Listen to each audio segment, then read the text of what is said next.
মৰিয়নি নকছাৰীত আঞ্চলিক ছাত্ৰ সন্থাই অনুষ্ঠিত কৰিলে শিল্পী দিৱস।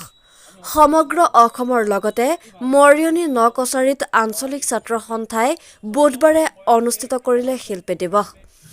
মহান শিল্পী জ্যোতিপ্ৰসাদ আগৰৱালাৰ মৃত্যুতিথিত প্ৰতি বছৰৰ দৰে এই বছৰো নকছাৰী আঞ্চলিক ছাত্ৰ সন্থাই দেবেৰাপাৰ চাৰিআলিৰ বীৰ লাচিত বৰফুকনৰ প্ৰতিমূৰ্তিৰ সন্মুখত বুধবাৰে সন্ধিয়া এক শ্ৰদ্ধাঞ্জলি অনুষ্ঠানৰ আয়োজন কৰে।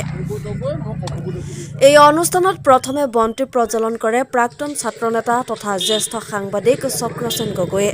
তাৰ পিছত শিক্ষক নয়নমণি গগৈ, নকছাৰী আঞ্চলিক ছাত্ৰ সন্থাৰ সভাপতি মাধুৰ্য গগৈ, সম্পাদক ঋতুৰাজ গগৈৰ লগতে সদস্যসকলে আৰু বিশিষ্ট ব্যৱসায়ী মন্টু আগৰৱালাই। মহান শিল্পী জ্যোতিপ্ৰসাদ আগৰৱালাৰ বিষয়ে কিছু বহুমূলীয়া বক্তব্য প্ৰদান কৰে চক্ৰসেন গগৈ আৰু শিক্ষক নয়নমণি গগৈয়ে। নকছাৰী আঞ্চলিক ছাত্ৰ সন্থাৰ সম্পাদক ঋতুৰাজ গগৈয়ে আঁত ধৰা এই শিল্পী দিৱসৰ শ্ৰদ্ধাঞ্জলি অনুষ্ঠানত সামৰণি ভাষণ আগবঢ়ায় নকছাৰী আঞ্চলিক ছাত্ৰ সন্থাৰ সভাপতি মাধুৰ্য গগৈয়ে। নকছাৰী আঞ্চলিক ছাত্ৰ সন্থাই এই মহান শিল্পীজনৰ শিল্পী দিৱস উদযাপন কৰি তেখেতৰ আদৰ্শক জীয়াই ৰখাৰ প্ৰয়াস কৰাৰ বাবে স্থানীয় মহলে প্ৰশংসা কৰা দেখা যায়। অনুষ্ঠানটিৰ সম্পৰ্কে মাধুৰ্য গগৈয়ে সবিশেষ বুজাই কয়। নকছাৰীৰ পৰা সূৰ্য দাসৰ ৰিপৰ্ট, নিউজ 24 অসম।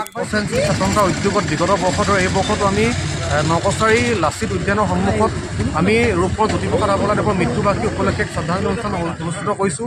আৰু আচলতে এই অনুষ্ঠানত যদি আমি এটা কথা এটাই আচলতে বাৰ্তা প্ৰেৰণ কৰিব বিচাৰিম যে আচলতে তেখেতৰ যি আচলতে সৃষ্টিৰাজি, তেখেতৰ আচলতে অসমীয়া জাতীয় জীৱনৰ প্ৰতি আচলতে যি অৱদান, সেয়া আচলতে আমি আজি শ্ৰদ্ধাৰে তেখেতক সোঁৱৰিছোঁ। আৰু তেখেতৰ আচলতে সৃষ্টিৰাজি বা জাতীয় জীৱনৰ যি আচলতে যি অৱদান, যি আচলতে আদৰ্শ আছে, সেয়া আচলতে আমি আগত ৰাখি অৰ্থাৎ উঠি অহা প্ৰজন্মই আমি আগবাঢ়ি যাব লাগিব।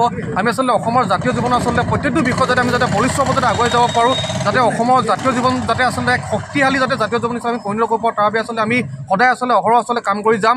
আৰু তাৰ লগে লগে আচলতে তেখেতৰ যি আচলতে প্ৰত্যেকটো আচলতে সৃষ্টি যি আচলতে সমাজ সচেতনতা যি আচলতে যি মূল আচলতে তেখেতৰ যি বাৰ্তা, সেয়া আচলতে সঁচাই আচলতে আমাৰ বাবে এক অনুকৰণ বা এক আচলতে আদৰ্শস্বৰূপ। গতিকে পুনৰবাৰ আমি তেখেতক আজি শ্ৰদ্ধাৰে সোঁৱৰণ কৰিছোঁ আৰু এই অনুষ্ঠানত উপস্থিত থকা প্ৰত্যেকজন ব্যক্তিক আমি আজি আপোনালোকৰ মাধ্যমৰ জৰিয়তে ধন্যবাদ জ্ঞাপন কৰিছোঁ।